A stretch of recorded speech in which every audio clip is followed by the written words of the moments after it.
Huli ka balbon, Carl de la Merced, lalong ibinuking ang Kim Pao. Last year pang magjowa.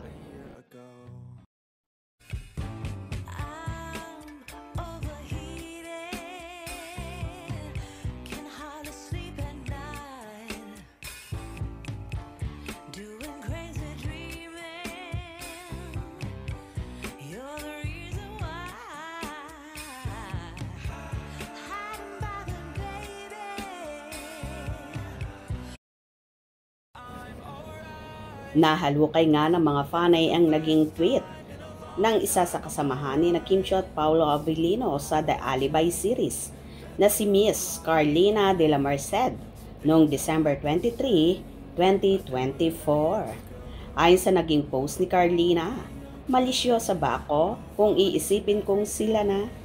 Narito pa ang ilang laman ng nasabing post.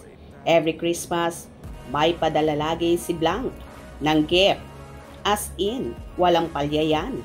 Pero ngayong taon, iba ang pagtingin ko sa gift card na nakalagay, name niya and blank. Nagulat ako, pero napangiti at slight kilig. Bigla ko siya na text, what is the meaning of this? At bakit dalawa kayo sa gift? Bakit? May PA and question mark. Kayo na ba? Matagal mo na bang itong itinatago sa akin? Sabi niya, hindi ba pwedeng nag-share lang? Tas, tinawanan lang ako.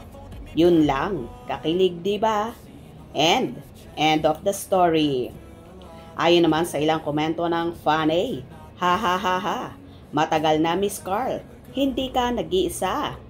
Buong Kim Pauladya, malisyosa. Alam na this. It means nag-share sila sa gift. Alam na this.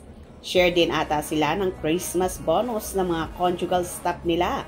Like Ate Hides, Sai, Mama Jet, etc. Sharing is loving. Siyempre, mag-asawa kaya pag nagbigay ng gift, name na nilang dalawa ang nakalagay.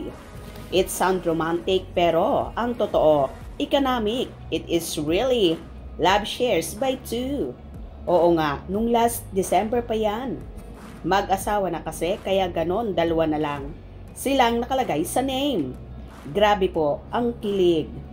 Kamakailan din ay nagpost si Miss Carl ng chocolate na galing kay Pao at ang caption nito, hindi ko alam kung kakainin ko or itatago ko. Hashtag happy heart. Thanks, Pao. So generous talaga ni na Kim at Paolo na kahit ang buong team ng The Alibay ay mapapatunayan yan kung saan kamakailan nga ay nagpakain si na Kim at Paolo at meron pang 2 cake nang nakalagay ay thank you, Kim Pao. Anyway, isa nga si Miss Carl sa susi at tila tuloy-tuloy nga ang ginagawang pangbubuking sa Kim Pao. So it means more than a year na ang relasyon ng Kim Pao base na rin sa mga inilalabas na tweet at post ni Miss Carl de la Merced.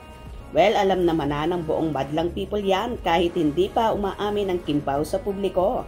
Panatag naman ang kanilang tagahanga kung ayaw man nilang aminin at ilantad pa ito sa publiko. Ang importante, nakikita nilang so happy sila sa isa't isa at palagi silang magkasama. O diba, pak na pak talaga itong si Carlina de la Merced at totally ibinubuking ang relasyon ng Kim Pao. Kinilig ba kayo doon? Kaya palaging tumutok at wag na wag bibitiw sa mga maiinit na ganap ng Kim Pao. Hope you enjoyed. Please subscribe for more info.